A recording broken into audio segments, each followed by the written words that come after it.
انتوا نسيتوا ولا ايه؟ ما تصحصحوا معايا وتيجوا نشوف كده، احنا بقالنا كتير ما عملناش ايه. سمي الله كده وصلي على النبي وهاتيلي كده حاجتك متوضبه ومنضيفه. وضبي كل حاجه زي ما انت شايفه كده. وضبت في الصينيه دي اللهم بارك طماطم على بطاطس مكعبات على فلفل الوان على فلفل حامي، ونزلت بكل حاجه كده في قلب الصينيه بتاعتي دي.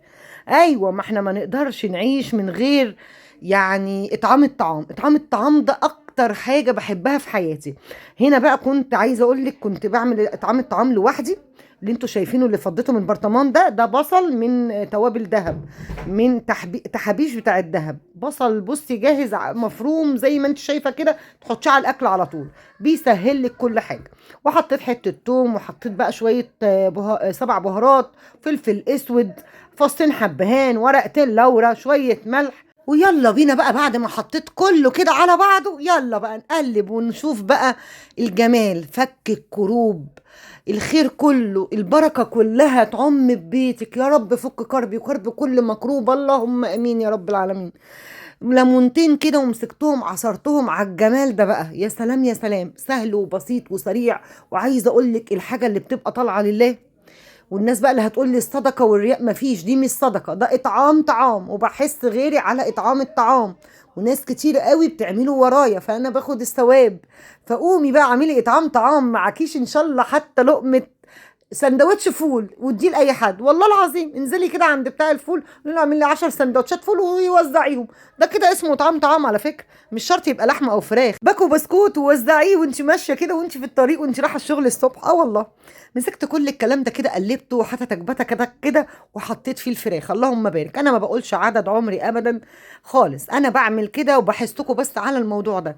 لاني لما بتضيق بيا الدنيا قوي وبحس ان انا مخنوقه قوي وفي اي حاجه، بجري اعمل اطعام طعام. اول ما الحاج يلاقيني كده مخنوقه يقول لي ما تقومي. طب ها، اقول له يلا. طيب ماشي يلا.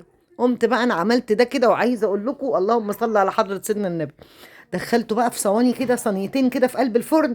ودخلتهم سبتهم ياخدوا ويدوا بشكل ود كده مع بعض في قلب الفرن وخلاص. وهنا بقى كنت بقول لهم ايوه حد بقى يناولني كده لو سمحتوا حلل الرز.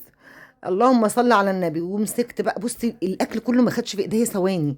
الطماطم قطعتها، البصل قطعته، الفلفل قطعته، والفراخ كنت غسلها ونقعها بقى محلول ملح محترم كده، وخلاص على كده. وتعالوا بقى عملت حلتين رز. وعايزه اقول لك عامله الرز بقى بحته سمنه بلدي، وحاطه له فصين مستكه وفصين حبهان يا وعدي وورقتين لوري. يا خبر ابيض، تشمي بقى الريحه. دايما وانت بتعملي حاجه بصي لما تيجي تنفقي حاجه انفقوا مما تحبون. اعملي الحاجة كأنك بتعمليها لبيتك، مش مثلا عشان هنزل حاجة اروح مثلا مهملة فيها او مش حاطه لها توابل. لا، ده انا احب اعمل الحاجة كأني بعملها للبيت بالظبط. كتير اقول لكم ان انا اتربيت في بيت ابويا بيحب اطعام الطعام، وتربيت وقعدت عشت في بيت جوزي برضو، جوزي نفس طبع ابويا بيحب برضو اطعام الطعام. عندك اي حاجه عايزه اي حاجه ربنا بصي يسهل لك امورك فيها، اطعمي اطعمي. والا بقى سقيا الماء يا بنات. يا خبر ابيض، سقعي ميه بقى الدنيا حر. ايس كريم زي ما عملنا السنه اللي فاتت. امشي في الشارع، اللي يجود بيه ربنا معاكي، اللي تلاقيه في بيتك والله العظيم. وربنا دايما بيعطي لكل منفق خلفه، بيعطي لكل منفق خلفه.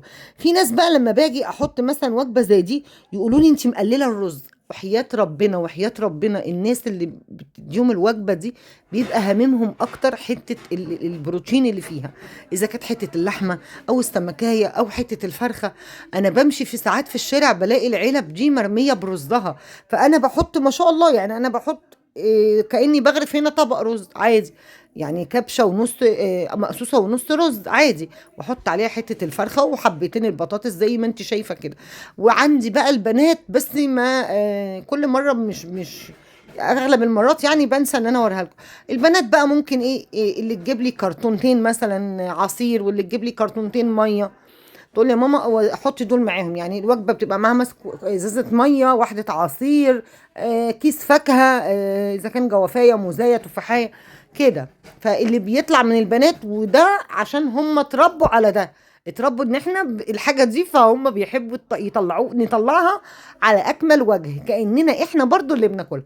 فدايما عودي ولادك على ده، عودي نفسك تعملي ده. فصدقيني والله ربنا بيعطي لكل منفق خلف.